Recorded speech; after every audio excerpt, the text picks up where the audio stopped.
मुख्यमंत्री मनोहर लाल ने हरियाणा निवास में खंड विकास और पंचायत अधिकारियों के नए बैच में चयनित और नियुक्त अधिकारियों के साथ बैठक की।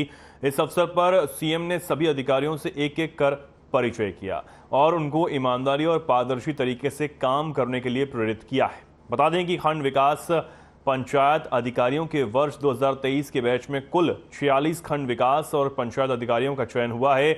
इनमें एमबीबीएस डॉक्टर से लेकर एमटेक, एमएससी, लॉ डिग्री धारकों के अलावा केंद्रीय सेवाओं के अधिकारी भी शामिल हैं। साथ ही इस दौरान सीएम ने कहा कि सभी खंड विकास और पंचायत अधिकारी अपने अपने क्षेत्र के ग्राम सचिव और सरपंचों से मिलकर उनके गाँव का ग्राम पंचायत डेवलपमेंट प्लान तैयार करवाएं और जल्द से जल्द पोर्टल पर अपलोड करवाएं।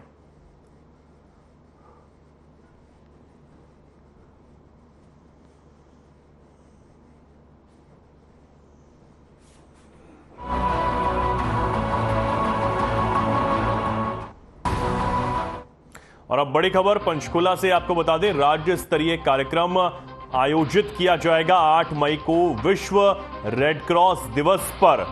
कार्यक्रम का आयोजन यहां होगा। हरियाणा की राज्यपाल इस कार्यक्रम में शिरकत करने के लिए पहुंचेंगे। सेक्टर 14 स्थित राजकीय महिला कॉलेज में कार्यक्रम आयोजित किया जाएगा। ये बड़ी खबर आपको बता रहे हैं। पंचकुला में 8 मई को विश्व रेड क्रॉस दिवस पर कार्यक्रम का आयोजन होगा। हरियाणा के राज्यपाल इस कार्यक्रम में शिरकत करने के लिए पहुंचेंगे। सेक्टर 14 स्थित राजकीय महिला कॉलेज में इस कार्यक्रम का आयोजन किया जाएगा। ये बड़ी खबर पंचकुला से, राज्य स्तरीय पर कार्यक्रम आयोजित किया जाएगा 8 मई को विश्व रेड क्रॉस दिवस पर। यह कार्यक्रम का आयोजन यहां होगा। हरियाणा के राज्यपाल इसमें शिरकत करने के लिए पहुंचेंगे और सेक्टर 14 स्थित राजकीय महिला कॉलेज में कार्यक्रम का आयोजन पंचकुला में किया जाएगा।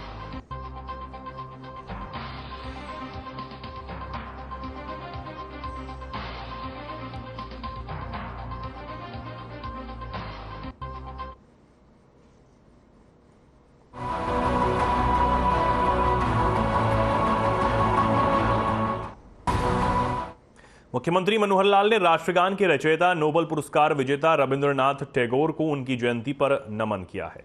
सीएम ने अपने ट्वीट में लिखा, राष्ट्रगान के रचयिता, बहुआयामी प्रतिभाओं के धनी कवि, साहित्यकार, दार्शनिक और नोबेल पुरस्कार विजेता रविंद्रनाथ टैगोर जी को उनकी जयंती पर कोटि कोटि नमन।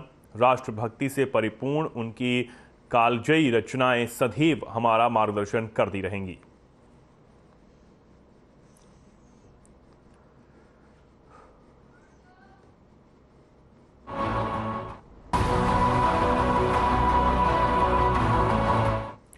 फरीदाबाद के सेक्टर 7 के नालंदा पब्लिक स्कूल में आज ब्राह्मण समाज द्वारा आयोजित एक कार्यक्रम में सांसद अरविंद शर्मा शिरकत करने पहुंचे।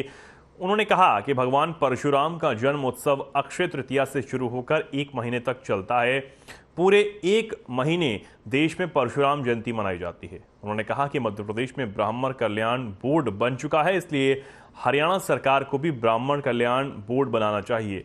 अरविंद शर्मा ने इस मौके पर मुख्यमंत्री का धन्यवाद करते हुए कहा कि करनाल में मुख्यमंत्री ने 11 दिसंबर को ब्राह्मण महाकुंभ के मौके पर संत पुरोहित पूजा पुजारी कल्याण बोर्ड की घोषणा की थी। इस बारे में राष्ट्रीय स्तर पर भी विचार होना चाहिए।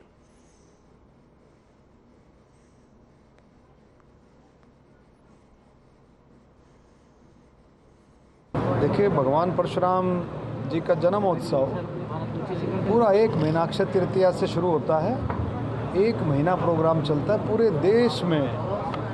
अक्षय तृतीया पर गली गली, मोहल्ले मोहल्ले, गांव गांव, हर बच्चा बच्चा जोश है लोगों के अंदर भगवान परशुराम जी के नाम से। मैंने कहा कि मध्य प्रदेश में माननीय मुख्यमंत्री शिवराज चौहान जी ने घोषणा की है, तो हरियाणा में भी पीछे से मांग है।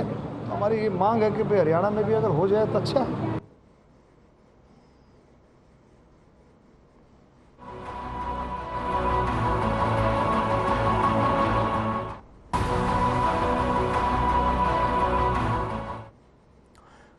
फरीदाबाद के रिवासपुर गांव में कूड़ा घर बनने का ग्रामीण विरोध कर रहे हैं। कूड़ा घर के विरोध में धरने पर बैठे ग्रामीणों ने वाहनों पर रैली निकालकर अपना विरोध जताया है। ग्रामीणों का कहना है कि जिला प्रशासन उनके गांव में कूड़ा घर बनाकर उनके साथ अन्याय कर रहा है। इसके चलते इलाके में न केवल पीने का पानी खराब हो जाएगा बल्कि गांव में स्वच्छ हवा भी खत्म हो जाएगी।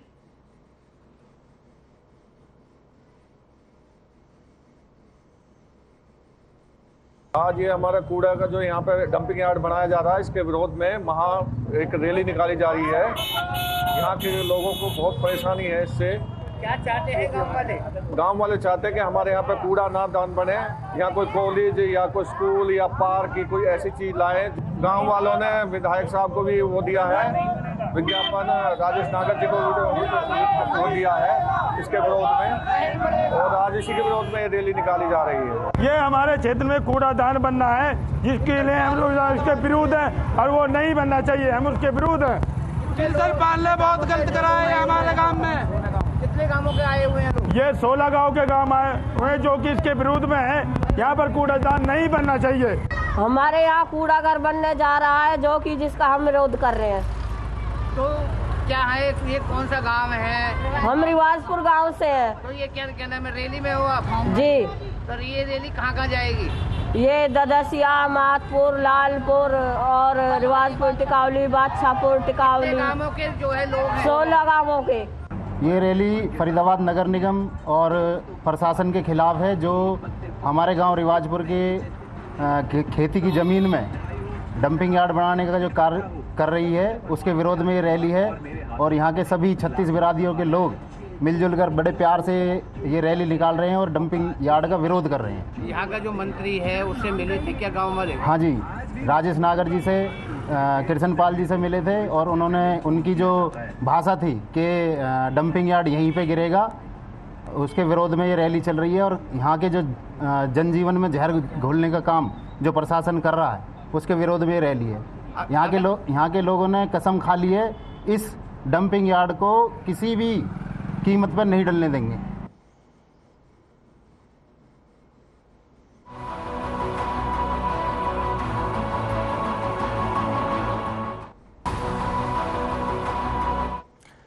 भारत पेट्रोलियम द्वारा आज स्कूली बच्चों के साथ मिलकर फ्यूल की खपत कम करने के लिए सक्षम दिवस मनाया गया और साइकिल रैली का आयोजन भी किया गया ताकि लोगों को जागरूक किया जा सके कि आज फ्यूल की मात्रा नियमित है और हमें खपत कम करनी है तथा आयात के बिल को भी कम करने की कोशिश करनी है।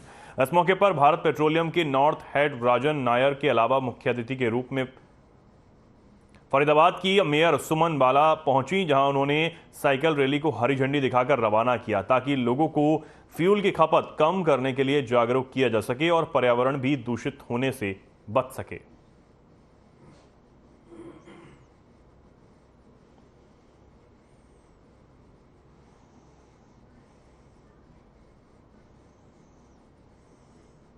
पेट्रोलियम द्वारा 15 दिन का जो एक सक्षम प्रोग्राम चलाया गया है, उसी के तहत आज डीसी मॉडल स्कूल में एक साइकिल अभियान का प्रोग्राम चलाया गया, जिसमें कि लोगों को अवेयर किया जाएगा कि फ्यूल को आप कैसे बचा सकते हैं, क्योंकि आने वाले टाइम में कुछ चीज़ें ऐसे हैं वो हमें नहीं मिल पाएंगी और हमारे बच्चे इस चीज़ से फाइट करें तो हमें आज ही समझदारी दिखानी होगी। तो ये भारत पेट्रोलियम का एक बहुत अच्छा प्रयास है और जो साइकिल रैली के द्वारा एक मैसेज और भी जाता है कि जो हमारा जो आने वाला समय देखो किस तरह का हो गया, हमें सांस लेना भी बहुत भारी पड़ रहा है। तो जो इस साइकिल रैली के द्वारा एक मैसेज और भी जाता है कि जो हमारा इससे वातावरण अच्छा होगा, हमारा पोल्यूशन अच्छा होगा। और हमारी दूसरी बात हेल्थ को लेकर भी साइकिल रैली एक मैसेज थी कि अपनी हेल्थ को भी हम साइकिल चलाकर कैसे ठीक रख सकते हैं। हम लोग जो सक्षम महोत्सव बना रहे हैं यहाँ पर, उसमें संरक्षण, तेल संरक्षण, कार्बन फुटप्रिंट, सस्टेनेबिलिटी को लेकर बात कर रहे हैं। इसमें आने वाली पीढ़ी जो है उसको ये जागरूक करना होगा कि तेल नियमित मात्रा में है और हमारा आयात का जो बिल है तेल आयात का वो बहुत ज़्यादा है। तो इसको कम करना है तो कुछ ना कुछ तरीके अपनाने पड़ेंगे, जो आज हम जो एनर्जी यूज़ करते हैं उससे कम यूज़ करें। तो ये आने वाली पीढ़ी को ही करना है, इसलिए हमने एक स्कूल में इन बच्चों के साथ मिलके साइकिल रैली की आज।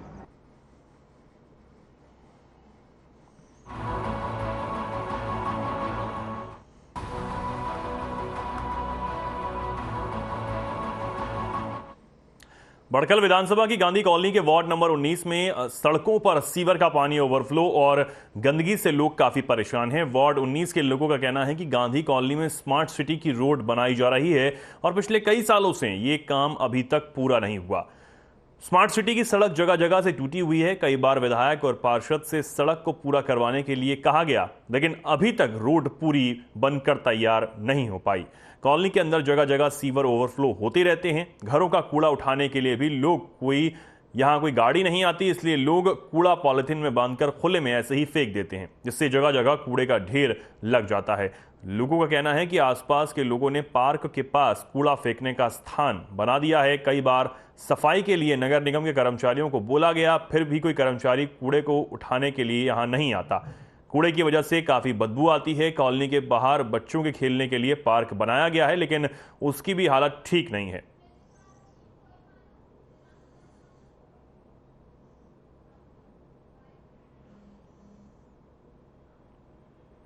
हुए पहले सड़कें टूटी हुई थी, ये सड़कें ये सब खराब थी जी। जब हम आए थे तब तो ये सब कुछ फुटा था। अभी विकास कार्य ये हुए, ये मंडी ये बनी हुई, ये सड़कें पक्की हो गई है, ये बहुत अच्छा है काम है, ये काम हुआ इसका।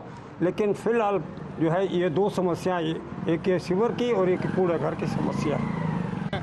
सबसे बड़ी बात पता है क्या है कि ये जो एरिया है वो पार्क के लिए पास हो चुका है।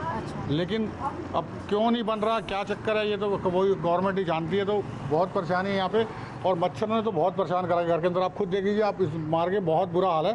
तो इसलिए प्लीज़ रिक्वेस्ट है कि इसको डेली के डेली क्लियर करो, या फिर इसको हटाओ यहाँ से, या फिर इसके लिए कुछ वो बनाओ ताकि परेशानी ना हो सके। शिकायत कितने कर चुके हैं आप? बहुत बार ये सामने पार्षद साहब हम सारे मिलके बोल, यही हर बार यही बोला जाता है कि हो जाएगा हो जाएगा हो जाएगा। 8 साल हो गए ये गवर्नमेंट पास कर रखा है, यहाँ पे पार्क बनेगा। समस्या ये थी, ये 2 साल से ऊपर होने को आ रहा है, ये रोड ना तो कंप्लीट हो पा रहा है कुछ, और फिर कुछ ना कुछ मलबा या कुछ ना कुछ खुदाई वुदाई का चक्कर होता रहता है। और इस रोड पे जो है आज से नहीं काफ़ी समय से यही टुकड़ा रह गया है। अब ये पता नहीं दिक्कत क्या है क्या नहीं, वो सरकार को मालूम होगा। नहीं बन पा रही है। हाँ जी हाँ जी। वैसे सरकार शिकायत की प्रशासन से? हाँ, प्रशासन से शिकायत किस बारे में? इस रोड के ही बारे में। हाँ भाई ये ठीक हो जाए। तो क्या कहा प्रशासन ने, क्या आश्वासन दिया? प्रशासन के लिए तो वो तो वहाँ तो गए नहीं, वैसे ही कंप्लेन वगैरह जैसे फ़ोन पे और उस पर हो जाती है।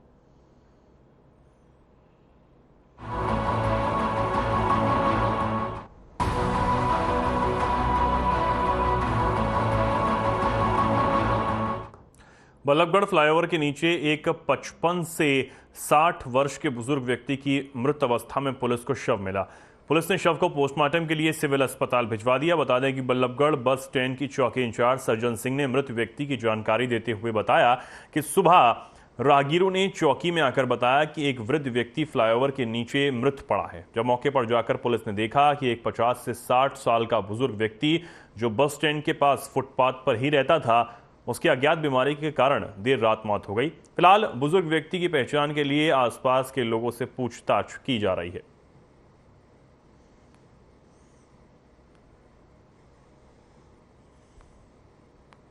एक वो 20-25 दिन से यहाँ देखा गया था कि भी यहाँ अपने घूमता फिरता रहता, वो उनको रेडी वालों से खाना वाना लेकर के यहाँ रहता था। यहाँ एक रेलवे शेरा है, उसके पास वो अपने रहता था। तो अब सवेरे पता लगा कि वो रात को किसी बीमारी के कारण या पता नहीं वो एक्सपायर हो गया। तो उसकी पहचान के लिए डेड बॉडी बीके में रखी हुई है बेहतर घंटे के लिए, और उसकी जो न्यूज़ वगैरह में जहाँ भी हुआ उसको नियमानुसार उसकी पहचान के लिए कार्रवाई की जा रही है।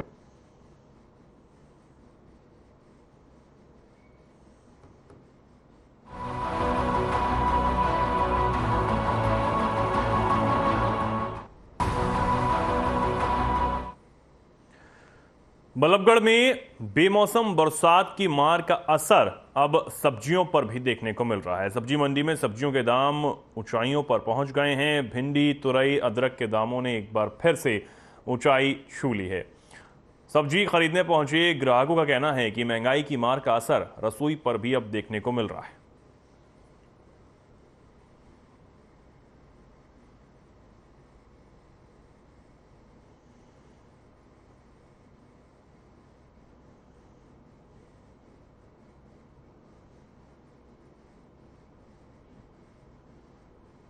सब्जियों में भैया ऐसा है, देखो ज़्यादा तो फ़र्क नहीं है, परंतु कुछ आइटम ऐसे हैं सब्जियों के अंदर जो महंगे हैं, जैसे कि तुम्हारा अदरक है, भिंडी है, मैं बताऊँ और भी आइटम है बहुत से, मशरूम वगैरह है, मटर होती है, शिमला वाली मटर आती है, शिमला मिर्च है, काफ़ी आइटम ऐसे हैं जो महंगे हैं। और जैसे कि यहाँ की जो लोकल सब्जियाँ जो चलती हैं वो नॉर्मल रेट है उनकी 50-60 रुपये किलो, 40 रुपये किलो है, कोई 20 रुपये किलो आइटम है। जैसे टमाटर है इस टाइम सस्ता हो रहा है, 15 रुपये 20 रुपये किलो बिक रहा है। टमाटर तो क्या है कि ये महीने भर से मंदा ही चल रहा है भैया, ज़्यादा कुछ तो फ़र्क पाया नहीं है। बाकी तोरई हो गई है, तोरई आज 50 रुपये किलो, 250 रुपये धड़ी हो रही है। और भिंडी है, भिंडी पे थोड़ा सा फ़र्क आया है, 10-20 रुपये धड़ी और बढ़ गए हैं, पहले 50 रुपये किलो थी और अब थोड़ी और 60 रुपये किलो पर आ गई है। और अदरक है, अदरक पे कॉस्ट बढ़ी हुई है इस वक्त, अदरक 200 रुपये किलो, 240 रुपये किलो पे पहुंच गई है। बाकी तो और कुछ नहीं है, बाकी तो सब नॉर्मल रेट चल रहा है। थोड़ा रेट पर कितना फ़र्क पड़ा है? पहले सब्जियां भर के ले जाते थे, अब कम सब्जियां ले जानी पड़ेंगी, अदरक भी। देखो फ़र्क तो पड़ ही रहा है किसी भी चीज़ को ना। हम भी एक दुकानदार आदमी है, यहाँ से हम ले जाकर आगे बेचते हैं तो ग्राहक हमसे भी ऐतराज़ उठाता है कि भाई कोई चीज़ कल मान लो 20 रुपये किलो थी, आज एकदम 30 रुपये किलो लेनी पड़ रही है उनको, तो फ़र्क तो पड़ता ही है थोड़ा सा।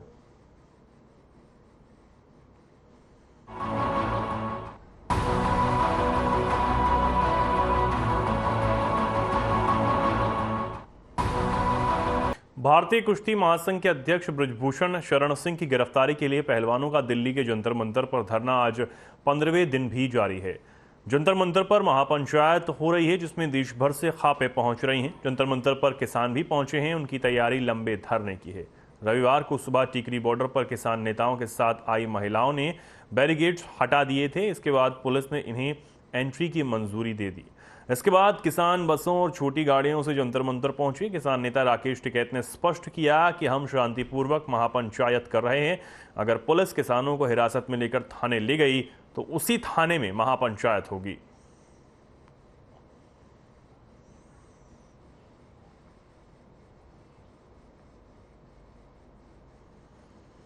खिलाड़ियों के समर्थन में अब खुलकर लोग सामने आने लगे हैं। ऐसे में खिलाड़ी विनेश फोगाट के ससुराल जुलाना खंड के गढ़वाली गांव में भी एक पंचायत का आयोजन किया गया, जिसमें निर्णय लिया गया कि गांव की बहू के सम्मान के लिए पूरा गांव उसका समर्थन करता है और खिलाड़ियों को न्याय दिलाने के लिए और गांव की बहू के मान के लिए दिल्ली के जंतर मंतर पर वो कूच करेंगे।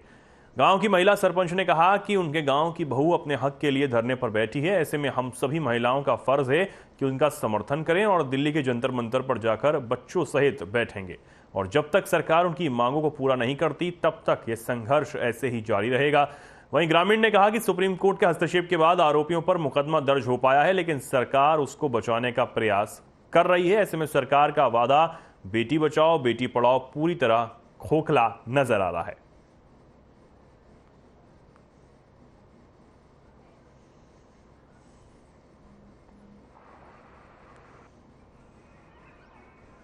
और हमारी जो बाण है ना जी, वो आवड़ा बैठी है दिल्ली धरने पे और उसकी सरकार न्याय नहीं दिवारी और हम तोड़े जावांगे सारे जने। और जब लग सरकार उसकी बात नहीं मानती, उसने उसके लिए न्याय नहीं करती, हम तोड़े रहांगे। चाहे हमने बालक बच्चे अपना घर का सारा सामान उड़ ले जाना पड़ जियो, हम तोड़े जावांगे और ओडे रहांगे। इतना उसने सरकार उसकी मांग नहीं मानती। जो उनके ज्यादती और लाए उन्हें पीटते हैं, उनके लिए और कि कर रहे हैं, उनका खाना बंद कर देंगे, उनका खाना बंद कर दिया, उनका पानी नहीं आने देंगे। उन्हें जब लगे ओड़े रहांगे हम तो सारे, चाहे हमारा पुलिस डंडे कितने मार दियो, हम तोड़े रहांगे, हम नहीं आवांगे इतने। हम इस बात को लेके इकट्ठे हो रहे हैं जी। जो हमारे ये बहू है, हमारे गांव की पुत्र वधू है विनेश फोगाट, ये भाई है सोमवीर राठी, उसकी भी घरवाली है। ये गाँव और चौगामा पहले भी 2-4 बार इकट्ठा हो चुका है और गाँव बार बार जंतर मंतर पर पड़ा भी है। और लेकिन हम एक चीज़ चाहते हैं भारत सरकार से, भाई पहलवानों को न्याय मिले। 12 साल एक आदमी ने यौन शोषण करा, यौन शोषण कोई छोटी चीज़ तो है नहीं। एक पोस्को एक्ट के तहत तभी गिरफ्तारी होनी चाहिए थी, जो सरकार ने कानून बना रखा है। अगर या तो फिर सरकार उस कानून को निरस्त कर दे। भाई पोस्को एक्ट में भी जब गिरफ्तारी नहीं है, जो नाबालिग बच्चों ने एफिडेविट दे रखे हैं और उसकी भी उस टाइम भी गिरफ्तारी नहीं है, तो फिर सरकार इस कानून को बदल दे।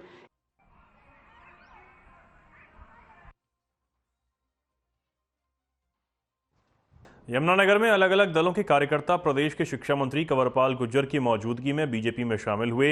इस दौरान कंवरपाल ने कहा कि हरियाणा में सरकार की ओर से बिना किसी भेदभाव के समान रूप से विकास कार्य किए जाने और बिना भेदभाव के सभी को रोजगार दिए जाने समेत कई वजहों से विभिन्न दलों के लोग बीजेपी की तरफ आकर्षित हो रहे हैं।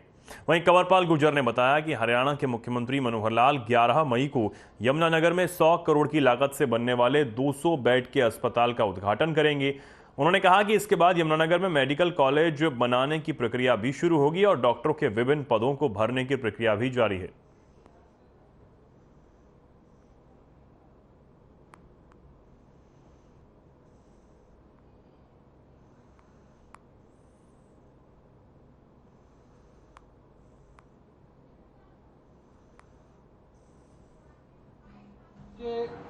और आस पड़ोस से हमारे जो प्यार वाले हैं, नाहरपुर से, तारूवाड़ा से, यमुनानगर से, एक एक का नाम लेना तो लंबा हो जाएगा काम।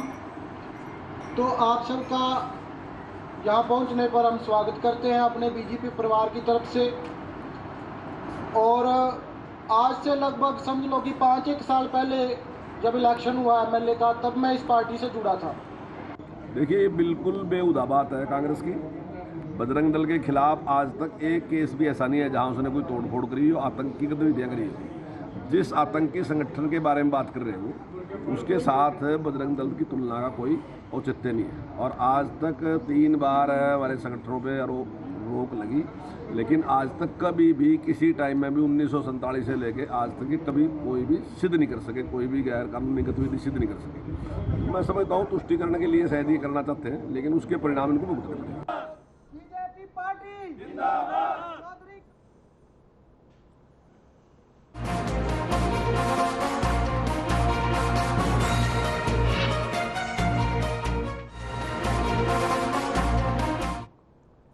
अब खबर रेवाड़ी से है, जहां पूर्व मंत्री रामविलास शर्मा एक ट्रस्ट के लैब का उद्घाटन करने पहुंचे थे। रामविलास शर्मा ने पहलवानों के धरना प्रदर्शन को लेकर कहा कि बेटियों को पीछे करके कांग्रेस आगे आ गई है।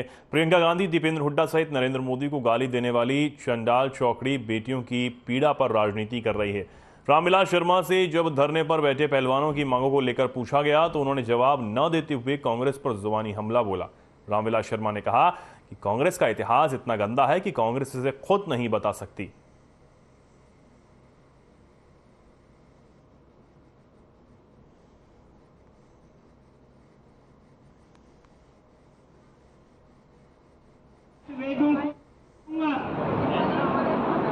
साक्षी मलिक मेरी बेटी है। जब वो गोल्ड मेडल लेके आई मोखरा गांव में, मैं मंत्री के नाते 2 करोड़ का चेक दे के आया। बबीता फोगाट, विनेश फोगाट, ये मेरे पड़ोस के गांव बलाड़ी की है। ये सब बेटियां हमारी आदरणीय बेटियां हैं। पर कांग्रेस की मुसीबत ये है कि कांग्रेस ना तो अपना पिछला इतिहास देश के सामने रख सकती है, क्योंकि वो इतिहास इतना गंदा है। अब जैसे हम वोट मांग रहे हैं ना जी, तो कांग्रेस इस आंदोलन में हमारी बेटियां पीछे हो गई और कांग्रेस आगे हो गई जी।